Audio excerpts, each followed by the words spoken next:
47. New World Order. I will now write a few words on the New World Order. There is a prophecy of the New World. Every religion has this prophecy, which is the prophecy of the return of the Golden Age. Freemasonry was influenced with symbolism for the New World, but it originally comes from astrology, real astrology, not the popular modern astrology. The preparation for the Golden Age, or New World, has been going on since we left the Golden Age, thousands of years ago. Now we are just about there. Anyway, what happened is that when alchemy was no longer believed in and the alchemists disappeared, the symbolism, legends and prophecy still remained.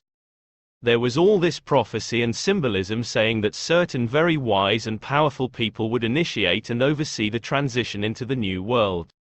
This caused certain people who were initiated into the symbolism, but without full understanding of it, to think that they were at the top of the invisible ladder. These people thought, and still think, that they are the people who are to oversee the transition into the Golden Age. But these people are not alchemists, nor do they understand nature, nor are they wise. It is the wise who are supposed to oversee the transition, but not seeing this, certain people thought that they were the people. So this particular group of people formed their own new secret society, for people who are rich and powerful and believe in their plan for the New World Order. Since the New World Order folk don't understand nature, they think that civilization will continue to develop in a linear fashion, in a straight line, whereas in truth development is circular. Because of their linear belief and power to see what is really happening in our corrupt civilization, they soon realized that civilization is heading towards a point of collapse. Now the prophecy says that a lot of people will die, all the ignorant people, in the catastrophe before the New World, and the New World will be glorious and there will be no wars, etc. Considering all this, these New World Order folk have decided they will fulfill the prophecy by killing lots of bad people, which they interpret as everyone who is not directly useful to them. At the same time they will bring all countries together into one nation, and they will control all people to such an extent that it's not even possible to do anything they don't want you to do. Thus there will be no wars and they think they will have made the world a better place. To give these New World Order folk the benefit of the doubt, they were trying to help. If development was linear and if no one did anything, our civilization would certainly collapse. But actually this is what is supposed to happen. If any of you New World Order folk are reading this, I hope you now understand, and you will come back to the good side. Unfortunately I fear that the systems are already in place and the ball is already in motion. 48. Mythology. Almost all mythology is an allegory for one of the three sacred sciences: alchemy, astrology and geometry. Alchemy is the science of nature. Astrology is the science of time, and therefore prophecy. Geometry is the science of mathematics, shapes and music. All of these relate to each other of course. Here I will quote some myths allegorical for alchemy. This is its fount and fundament, and the medicine whereby Aesculapius raised the dead. This is the herb by which Medea restored Jason to life. This is the secret substance brought from Colchis by the Argonauts under Jason with so much journeying and pains, and hence called the Golden Fleece. Partly because this science excels in virtue all others, as the sun does the stars and gold the other metals, and partly because that fleece was a book written with golden letters, according to the testimony of Suidas, historiographer of the chemical and medical arts, and containing a full account of the preparation of the medicine. For in that book is the first material for the creation, restoration, and preservation of our most true medicine. Man, the best and most perfect of God's creatures, by Benedictus Figulus, 1607 AD. The sages have seen the river in which Aeneas was cleansed of his mortality, the river of Pactolus in Lydia which was changed into gold by King Midas bathing in it, the bath of Diana, the spring of Narcissus, the blood of Adonis trickling upon the snowy breast of Venus, whence was produced the anemone, the blood of Ajax, from which sprang the beautiful hyacinth flower, the blood of the giants killed by Jupiter's thunderbolt, the tears which Althea shed when she doffed her golden robes, the magic water of Medea, out of which grass and flowers sprang forth, the potion which Medea prepared from various herbs for the rejuvenescence of old Jason, the medicine of Aesculapius, the magic juice, by the aid of which Jason obtained the golden fleece, the garden of the Hesperides, where the trees bear golden apples in rich abundance, Atalanta turned aside from the race by the 3 golden apples, Romulus transformed by Jupiter into a god, the transfiguration of the soul of Julius Caesar into a comet,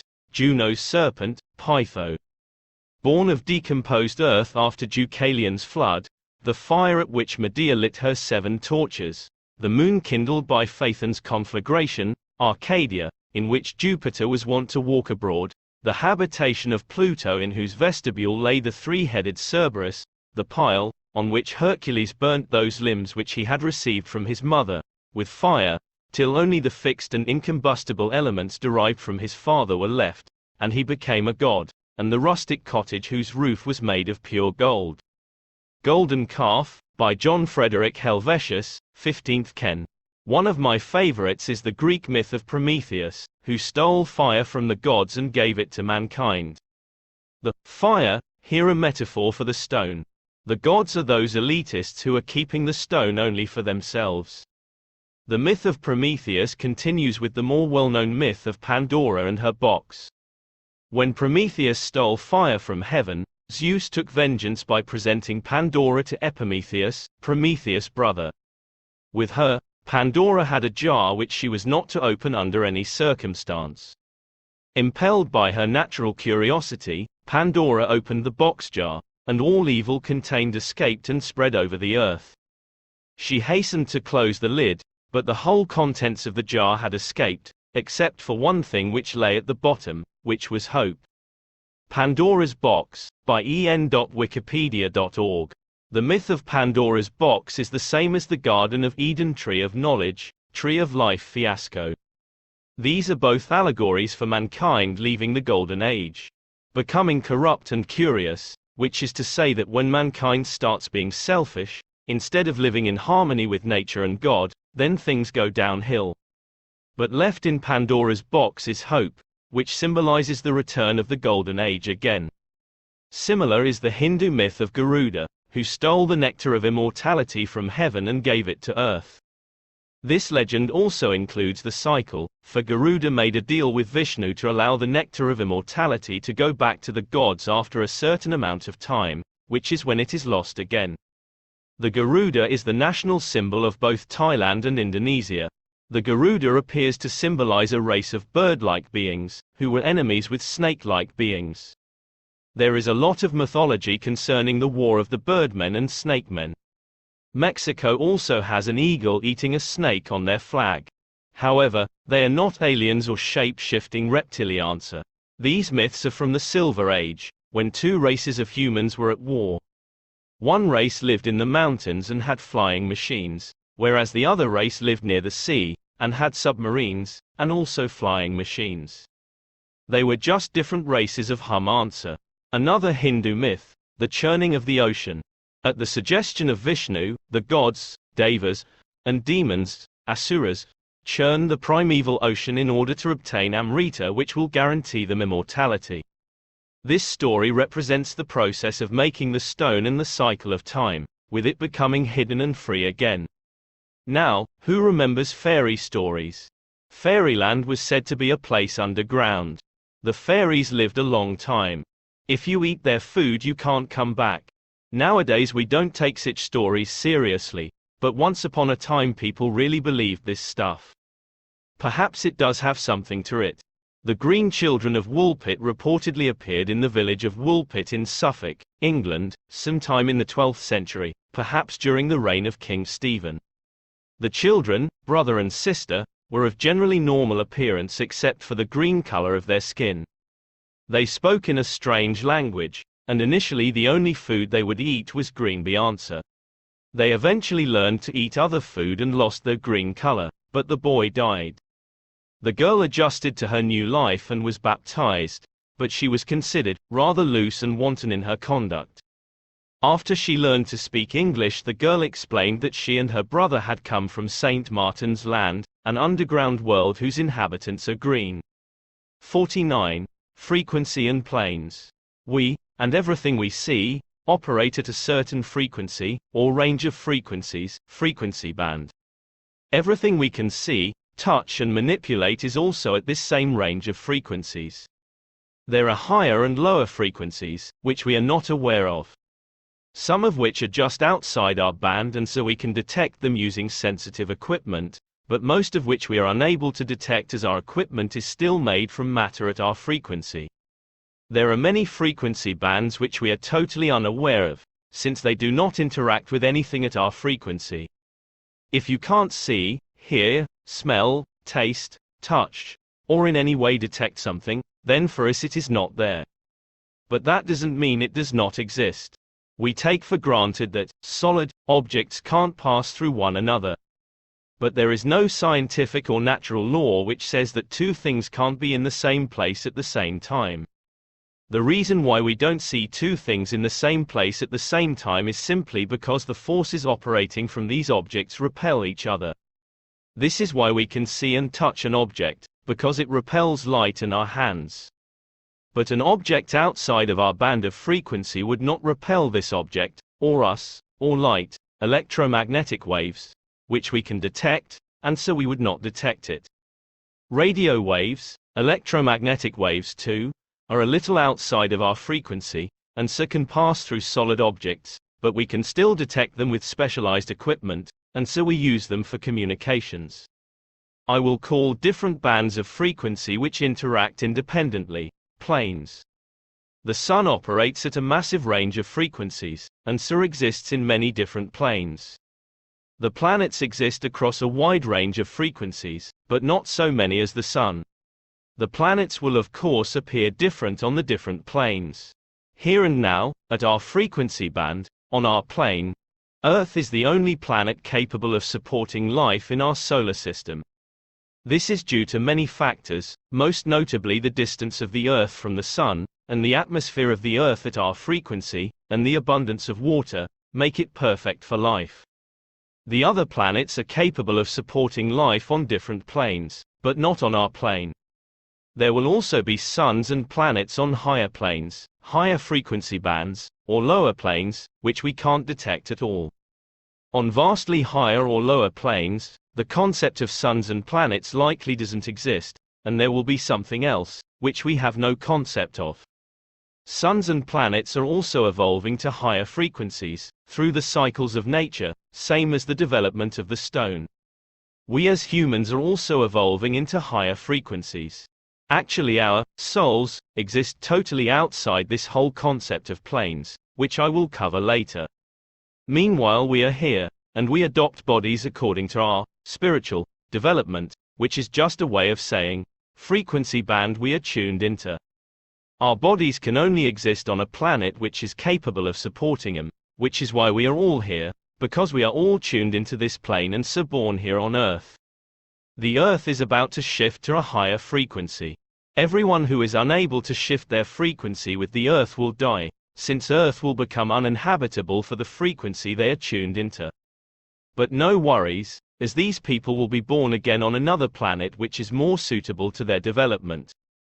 The stone excels everything it interacts with, bringing it towards its own higher frequency.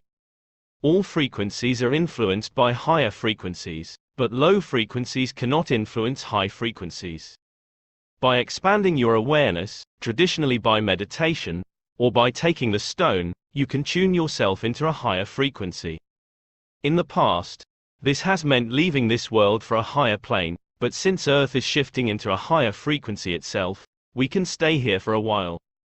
Matter of like frequency will attract each other, which is the effect we call gravity. Therefore higher frequency objects, which are still detectable, will be lighter, since they are less attracted by the object in this plane. Gravity will have less effect on them. This is why extremely enlightened individuals have a habit of performing miracles such as walking on water, or levitation. They are however still attracted by higher frequency objects, and if their development continues then they will become more and more involved in the higher plane and tune out of this one. Frequencies attracting like also make it possible to attract circumstances and entire concepts just by thinking about them. This is what that popular book, The Secret, was all about. although it's not exactly a secret, kind of obvious really. The placebo effect works this way too. As above, so below. Everything in the universe works on the same principles, big or small. A fundamental truth applies on every level. If something doesn't apply on every level, then it is not a real truth. It is true that solar systems and atoms work on the same principle. It is a harmonic principle they follow. You can't expect that they look the same way from our perspective, but that doesn't mean they work on different principles. Whenever we look up, everything appears orderly and predictable. Whenever we look down, everything appears chaotic and unpredictable. This is only a matter of perspective. If you were a galaxy, then you would think solar systems look chaotic and unpredictable. If you were an atom, you'd think humans were orderly and predictable. Particles are an illusion. They are really fields of energy which act kind of like waves. These energy fields are an illusion, they are caused by thought. Thought is an illusion too, it's caused by desire. Desire is an illusion caused by separation. Separation is an illusion. 50. Universes in universes. The universe is really a dream. Everything else we have spoken about, and all the planes of our universe, exist only in this universe, this dream, and so only matter while we are here. Eventually we will leave this dream. A dream is a closed system which exists due to the awareness of the creator of the dream. The creator of the dream is called God. Our universe, and all its planes, are a dream of God. We also create universes, of which we are the God. Every time you dream at night, or daydream, or think any thought at all, you are creating a new universe. Every thought is a new universe. It exists for the amount of time you are thinking about it. Then when your awareness moves to something else, it ceases to exist. This is how thinking works.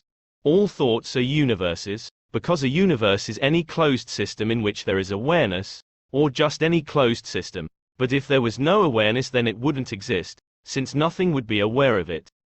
There is nothing outside of awareness. In fact, there can't be. Nothing can be outside of God by definition. So when God creates a universe, it is created inside of himself, so to speak. When you dream, the dream is inside of you, but at the same time it is a different reality and a different universe to this universe.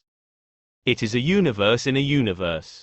I will elaborate. Whenever you think something, your thought exists, but where does it exist? It is existent in your awareness, and it only exists because you are thinking it. Your awareness created it. This, then, is a new universe. You created it to work out a problem, or to experience something. This new universe attempts to do what it was created for, and from this you intend to learn something. However, we can only create very weak and not particularly useful universes, since we are already so limited in this one. We don't have enough awareness to make a very complicated universe, so we just make very simple ones, and they don't work very well. It's better not to get answers from thoughts, therefore, since they are of our own creation, and so can't tell us something we don't already know. The best source for knowledge or inspiration is something in this universe, or better, from the one above, from God. So anyway, God created a universe, the one we are in, with a thought, and he wanted to experience it, so he created life forms and lent his awareness to each one. Each one of us does our own thing and we have our own opinions, but the awareness in you, your consciousness, is God. We are all God, he's playing all of us at the same time. But pretty much everything in this universe has awareness, including rocks and planets, and suns. They just have awareness in a different way to us. Answer. God is in everything. Everything is awareness. Most of us have had the experience of lucid dreams, which are common in childhood. A lucid dream is when you are dreaming and then suddenly you are aware that you are dreaming. You remember who you are, but you are still in the dream. At this point it becomes possible to control the dream, and since it is a dream, you can make anything happen. Before you are lucid, you are running around in some dream story, thinking that you are this dream character, but when you become lucid you remember yourself and stop acting. The experience of lucid dreams is the same experience as the true awakening in this dream also. We are all running around playing dream characters of our own creation, and we have forgotten who we really are. When awakened, we understand we are really God, and since we now understand we are just in a dream, we can do fun things, such as make water turn into wine, etc. But there's more. God is also in a dream, of another God. Everything is dreams, since I'm using the word dream for any closed system of awareness. So the journey does not end here. So when we awaken from this dream and transcend, we will be able to create new universes according to our desires, and play around like this until we get bored and decide to transcend again. The only reason we are here is because of desire. Actually, our existence as an individual, which becomes less and less, until we reach the highest God, is only a chain of desires. If you didn't want anything, you wouldn't be here. There is a method for enlightenment, called the path of renunciation, which teaches you to become enlightened by not wanting anything. But the problem with this is that even wanting to become enlightened, or wanting to not want, is desire. All that person is really doing is thinking so much about enlightenment that they attract it. Since they are adjusting their tuning to it and therefore attracting it, they haven't really stopped their desires, only focused them. Not desiring is not something we can do at this stage, else we wouldn't be here. Focusing your awareness on something does attract it, in the same way that matter attracts matter, gravity, but it also works for concepts and more sophisticated ideas. Matter is just a concept. If God knows everything there is to know, then I ask, how can God learn or grow? If you knew all that was and all that will be, then how can any decision you make be free? If you were everything and everything was you, then there would be nothing for you to do. And there we find God, in this very position, imprisoned by the power of his own condition, but there is a way to escape from this net. All that God would have to do is forget. Forget what he was and in ignorance find choice and free will, from confusion of mind. And so God created a plane of limitation. That confusing place we call creation. A place of ignorance where we're free to choose, free to make mistakes and free to lose. For only a being who knows not what is true has the free will to choose what to do. Through us God can live, think, feel and see. And experience he knew, but now he can be. Yet though we've forgotten where we come from, the closer we get, the happier we become. With control of awareness you can return. But you have less choice the more you learn. Each mortal longs for the infinite's touch. Yet the infinite longs to know not so much. 51. The Alchemist's Prophecy. And although these may by the Lord God be made manifest to anyone, still, the rumor of this art does not on that account at once break forth, but the Almighty gives therewith the understanding how to conceal these and other like arts even to the coming of Elias the artist, at which time there shall be nothing so occult that it shall not be revealed. The book concerning the tincture of the philosophers, by Theophrastus Paracelsus, 16th Ken. In the last times, there should come a most pure man upon the earth, by whom the redemption of the world should be brought about, and that this man should send forth bloody drops of a red color, by means of which he should redeem the world from sin. The Aurora of the Philosophers, by Theophrastus Paracelsus, 16th Ken. The time has arrived when we may speak more freely about this art. For Elias the artist is at hand, and glorious things are already spoken of the city of God.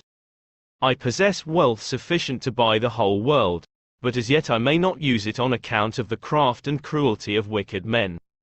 It is not from jealousy that I conceal as much as I do. God knows that I am weary of this lonely, wandering life, shut out from the bonds of friendship, and almost from the face of God.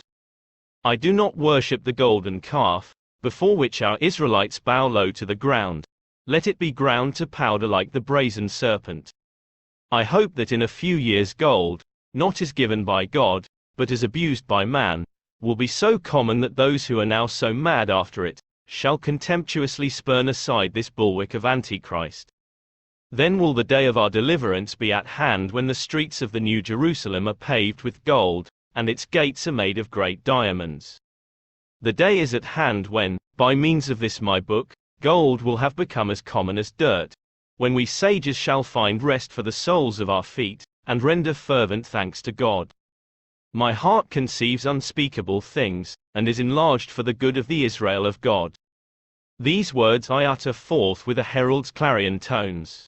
My book is the precursor of Elias, designed to prepare the royal way of the Master, and would to God that by its means all men might become adepts in our art, for then gold, the great idol of mankind, would lose its value, and we should prize it only for its scientific teaching. Virtue would be loved for its own sake. I am familiar with many possessors of this art who regard silence as the great point of honor. But I have been enabled by God to take a different view of the matter, and I firmly believe that I can best serve the Israel of God, and put my talent out at usury, by making this secret knowledge the common property of the whole world. Hence I have not conferred with flesh and blood, nor attempted to obtain the consent of my brother sages. If the matter succeeds according to my desire and prayer, they will all rejoice that I have published this book. An open entrance to the closed palace of the king, by an anonymous sage and lover of truth, 1645 AD. One who shall have obtained his honors by means of this art, will mend old manners, and change them for the better. When he comes, he will reform the kingdom, and by his goodness and virtue he will set an everlasting example to rulers. In his time the common people will rejoice, and render praise to God in mutual neighborly love. O King, who art to accomplish all this, pray to God the King, and implore his aid in the matter. So the glory of thy mind will be crowned with the glory of a golden age, which shall not then be hoped for as future. Within the short space often days the same bed in a house near Leadenhall was successively occupied by 3 masters of this art, every one of whom possessed both the white and the red tincture, though hardly one person amongst 1,000,000 of men ever becomes possessed of the glorious prize. One of them, as I was told, was from the Duchy of Lorraine, the second hailed from the Midland counties of England, the third was the youngest, and was born near a cross, which stands at the boundary of 3 shires. Wise men had foretold from the conjunction of planets that prevailed at his birth, that he would be an ornament to England. Anyone might travel through the length and breadth of Europe without meeting with 3 such masters. 2 of them are about to depart, but the third will remain and do much good in this part of the world. Nevertheless, the sins of our rulers will delay the good which otherwise he might confer upon our country at once. The oldest of the 3 masters prophesied concerning this young adept, that he would have to endure much suffering at the hands of those who owed him the greatest debt of gratitude. He also uttered many other prophecies, some of which were verified by the event, while the rest remained to be fulfilled. One thing is most certain, he said, after great sorrow there will be great joy in all parts of this country, joy which will be experienced by all good men. The youth inquired when this thing should be, and the old man's answer was that it should come to pass when the cross was honored by night and by day in the land of God, and the land of light, which thing will happen in due time, but is delayed by the grievous wickedness of men. But when the blessed hour arrives, this art will be revealed to a king, and more glorious things will then be brought to pass than it is possible for us to enumerate in this place, when he shall have reformed our manners and abolished all abuses. He will investigate this science in secret, and will be instructed in it by hermits, or monks. The Chemical Treatise, or The Ordinal of Alchemy, by Thomas Norton, 1477 AD. So there we have it, how to make the philosopher's stone.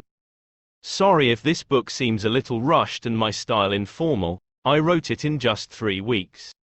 But everything you need to know is in here. So I know what you're asking now. Where is it? Right. I'll come clean. I haven't finished it yet. At the time of writing I'm up to the black stage. All the signs occurred exactly as predicted by the alchemists. So why did I write the book before finishing the stone? Because I felt that it was the right thing to do, is the simple answer. What happens if I get hit by a bus and never finish it? By putting out this book I am ensuring the stone will be found, and it takes the pressure off me. Additionally, without a book of instructions no one would understand how to multiply the stone, or how it works. It would be a somewhat confusing situation with the stone being distributed and no one understanding what it is or what it does. Better you understand it properly before it comes. Furthermore, I'm hoping that some people are wandering around who have the stone, and on release of this book they'll give it out. Or maybe the Shambhala people will reveal themselves. Or someone might have a great idea to use a different substance which will make the process much shorter. Perhaps there is a vial of white or red powder in the basement of some church or museum. Try to project it, see what happens. If anyone finds the stone, you must give it out to the world. Who knows what will happen to me? I might just disappear. He that knoweth not what he seeketh, shall not know what he shall find. The Crowning of Nature, by Anonymous, 16th-17th Ken.